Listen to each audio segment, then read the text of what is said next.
மோசே எத்தனையோ தடவை சொல்ல, நான் ஒண்ணு இல்லை ஆண்டவரே, நீங்க வேலையா இல்லப்பா, நீ தான் போகணும், நீ தான் போகணும். காலை நேரத்துல ஆண்டவர் நம்மை தான் தெரிந்து கொண்டு நீ நம்ம நினைக்கிறோம் வேற யாராவது போட்டோம், வேற யாரும் இல்ல. இந்த கிராமத்துல இருந்து கர்த்தர் நம்மை அழைத்திருக்கிறார். நம்மை கொண்டுதான் பெரிய காரியத்தை செய்ய போகிறார். பயந்து போன கிதியோனை கொண்டுதான் கர்த்தர் ஒரு பெரிய ரட்சிப்பை உண்டு பண்ணினார். உனக்கு இருக்கிற இந்த பலத்தோடு போ, உனக்கு இருக்கிற இந்த பலத்தோடு போ.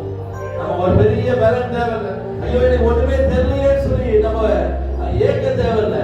நமக்கு இருக்கிற இந்த பலன் போதும், நமக்கு இருக்கிற கொஞ்சம் விசுவாசம் போதும், நமக்கு இருக்கிற கொஞ்சம் வைராக்கியம் போதும். இதை கொண்டு கர்த்தர் பெரிய காரியத்தை செய்வார். எத்தனை பேர் விசுவாசிக்கிறோம்? இந்த கொஞ்ச பலன் தான், இந்த கொஞ்ச பலன் தான் இந்த உலகத்தில் ஒரு பெரிய எழுப்புதலை கொண்டு வர போகிறது. இந்த கொஞ்ச பலன் தான் இந்த கிராமத்தில் ஒரு பெரிய பலனை கொண்டு வர போகிறது. இந்த கொஞ்ச விசுவாசம் தான் கிராமத்தில் ஒரு பெரிய நம்பிக்கை கொண்டு வர போகிறது.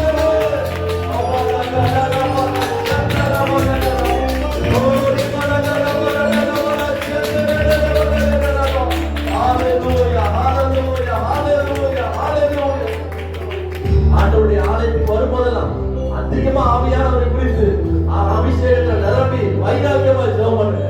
இந்த அபிஷேகம் வந்த போதும் கர்த்தர் நம்மை கொண்டு பெரிய காரியத்தை செய்வார். இந்த உலகத்தால முடியாத காரியத்தை கர்த்தர் உங்களை கொண்டு அது சாத்தியமாய் மாற்றுவார். எத்தனை பேர் விசுவாசிக்கிறோம்? இந்த அபிஷேகம் ஒன்று மாத்திரம் போதும். இந்த அபிஷேகம் ஒன்று